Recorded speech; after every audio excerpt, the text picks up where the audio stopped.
Gold trusted gold buyers తాకట్టులో ఉన్న బంగారాన్ని విడిపించి ఈ రోజు ఉన్న మార్కెట్ ధరకే కొనబడును. మరిన్ని వివరాలకు సంప్రదించండి 7771077720. ఉత్తరాంధ్ర ఉపాధ్యాయుల ఎమ్మెల్సీ పోలింగ్ ప్రక్రియ కొద్దిసేపటి క్రితమే ప్రారంభమైంది. పోలింగ్ కేంద్రాన్ని సందర్శించినటువంటి ఆర్డీఓ ప్రత్యక్ష మనతో ఉన్నారు. చూస్తే కనుక పోలింగ్ ప్రక్రియ సజావుగా సాగుతుంది. ఉపాధ్యాయులందరూ కూడాను ఎటువంటి ఇది లేకుండా పోలింగ్ ఓట్లు వినియోగించుకుంటారు. అందరికీ నమస్కారం అండి. ఎమ్మెల్సీ ఎలక్షన్స్ ఇవాళ స్టార్ట్ అయ్యాయి. మా డివిజన్కి 14 పోలింగ్ స్టేషన్స్ ఉన్నాయి. సో అన్ని పోలింగ్ స్టేషన్స్లో కూడా పోల్ స్టార్ట్ అయిపోయింది. అందరూ ప్రశాంతంగా పోల్ నిర్వహించుకుంటున్నారు. క్రౌడ్ కూడా మేనేజబుల్గానే ఉంది. మేము కూడా ప్రతి బిఎల్ఓని ఇన్ఛార్జ్ పెట్టాం. మాకు 4 జోన్స్ ఉన్నాయి. 4 జోన్స్కి 4 సెక్టర్ ఆఫీసర్స్ని అండ్ 4 రూట్ ఆఫీసర్స్ని అపాయింట్ చేయడం జరిగింది. సో అందరూ ఎవరి డ్యూటీస్లో వాళ్ళు ఉన్నారు. మేము కూడా అక్కడ కంట్రోల్ రూమ్లో మానిటర్ చేస్తున్నాము. అండ్ ఓటర్ టర్న్అవుట్ రిపోర్ట్ కూడా ఎవ్రీ 2 hours వన్స్ తీసుకుంటున్నాము. సో మేము కూడా అన్ని విధాల చర్యలు తీసుకుంటున్నాం పోల్ అన్ని ప్రశాంతంగా నిర్వహించడానికి. ప్రెసెంట్ అయితే మీరు కూడా చూడొచ్చు పోల్ మొత్తం ప్రశాంతంగా జరుగుతుంది.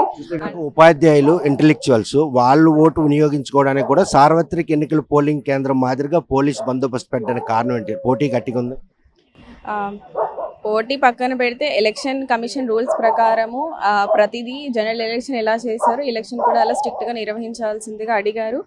సో కలెక్టర్ సార్ కనుక ప్రస్తుతం మాత్రం సార్వత్రిక ఎన్నికలను తలపించే విధంగా ఉపాధ్యాయుల ఎమ్మెల్సీ పోలింగ్ ప్రక్రియ మాత్రం సజావుగా జరుగుతుంది. ఎన్నికల కమిషన్ ఆదేశాల మేరకు నిబంధనల ప్రకారమే ఈరోజు పోలీస్ బందోబస్తు కావచ్చు, లోపల ఎన్నికల ప్రక్రియ మొత్తంగా చూస్తే కనుక జిల్లాలో మొత్తం 5035 మంది ఉపాధ్యాయులు తమ ఓటు హక్కును వినియోగించుకున్నారు. 31 పోలింగ్ కేంద్రాలు పోలింగ్ మాత్రం సజావుగా సాగేందుకు అవసరమైన అన్ని చర్యలు చెప్పిన ఆర్టీఓ స్పష్టం చేస్తున్నారు. వీడియో జర్నలిస్ట్ రాంకిషన్తో సత్యం, ఆర్టీఓ శ్రీకాకుళం. మరిన్ని వీడియోస్ కోసం ఛానల్ ని సబ్స్క్రైబ్ చేయండి. లేటెస్ట్ అప్డేట్స్ కోసం వాట్సాప్ ఛానల్ ని ఫాలో అవ్వండి. ఆ లింక్ డిస్క్రిప్షన్ లో ఉంది.